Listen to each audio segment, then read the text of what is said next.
There's GiantGrobeWildManTraining.com. I believe it was Harry Rollins. I'm not really sure. I might have got the quote wrong, but I don't really care. It's not what I'm getting at.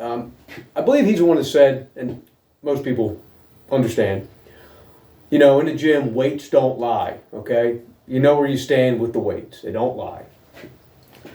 But I tell you what else doesn't lie, and nobody talks about it, and I've talked about it before, is your conditioning. I've said it many times, your conditioning will usually fail before your strength outside of the gym.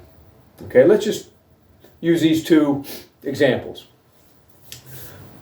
Unless you have a snow blower or somebody's plowing or shoveling your shit in the wintertime, shoveling snow, you shovel your own snow. Every year, people have a heart attack shoveling snow. Well, what's the weight of a shovel with snow on it? 8, 10, 20 pounds, depending on how heavy, deep the snow is, how far you go down, you could layer it and stuff like that. But people die every year shoveling snow. Now, is it because it's too physical, or is it because, or are they not strong enough, or is it because they are not in condition? Okay? That's usually what it is. It's not that shoveling snow is too vigorous, it's just that the people that are shoveling snow don't do anything vigorous. Now, I don't know, not many people go into the gym, lift heavy weights, and die of a heart attack. Is it because they're already healthier? Probably. But, just keeping that as an example. But I'm talking about, like I said, from gym to outside. I do know guys who have shoveled snow, who lift weights in the gym, who've hurt their back. Because, again, there's a lot more volume being used, okay? So if you're deadlifting a lot of weight, but you're not doing a high reps or a high amount of them on a regular basis, that one rep doesn't really help when you're fucking shoveling for a half hour or an hour, okay? Another thing is that today is the first day of hunting season, deer season up here in Pennsylvania, and maybe other places too. The average deer, I guess, weighs around 120 to 160 pounds. Now, most men, grown men, can lift 120 or 160 pounds. But what they can't do is drag a deer out of the woods by themselves usually. Okay?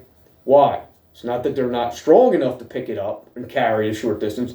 They're not conditioned enough to drag it over rough terrain, over logs, wherever you're dragging it to. You don't believe me? Grab just an 80-pound heavy bag, take it outside, just drag it up just drag it up. Find a hill to drag it up. Use a towel, whatever, one hand, two hands, whatever. Do that for a while, and you're going to find out real quick, man, where your weaknesses are, because you're not going to get that from the gym, no matter how much you do deadlift in the gym, no matter how much you bench press or squat. Dragging a deer out of the woods, over logs, up hills, over tough terrain, snow sometimes. A lot of these guys die of heart attacks, not because they're not strong enough, but because they're not in any condition to be doing that by themselves.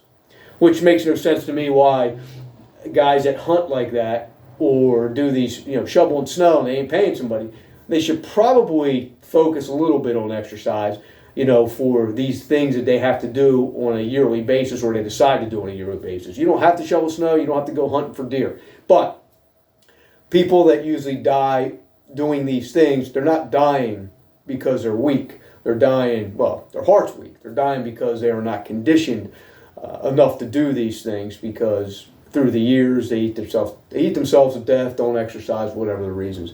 But like I said, that's what I'm saying. These types of things here don't have a lot of carryover inside. In this gym doesn't have a lot of carryover outside, unless you do these types of exercises or you train yourself to be conditioned. And that's what I think people when I talk about condition, I think people think I'm talking about long distance running or jogging. And if anybody paid attention to me over these years, I never talk about those two things because I don't like them. I don't think that they work. I did both of them, jogging, I did the long distance running. I didn't really have a lot of crossover except to those things. I did like sprinting. I do like hill sprints. I do like the fan bike. I do like a lot of heavy bag work. I like different things. I like dragging and pulling things at a high rate. I like doing high rep deadlifts, things like that, man. I want to be conditioned for a lot of different things. So, just think about that for a minute. It's not usually the strength that fails; it's usually your conditioning. So, think of it that way, man. Think you're conditioning like a wrestler, a fighter, an MMA fighter. Think about how they have to move. Think about what has to happen for them to be successful. And yeah, a lot of them lift weights, but a lot of them also, they're fucking heavy conditioned, okay? Because without the conditioning, they don't last very long. Later.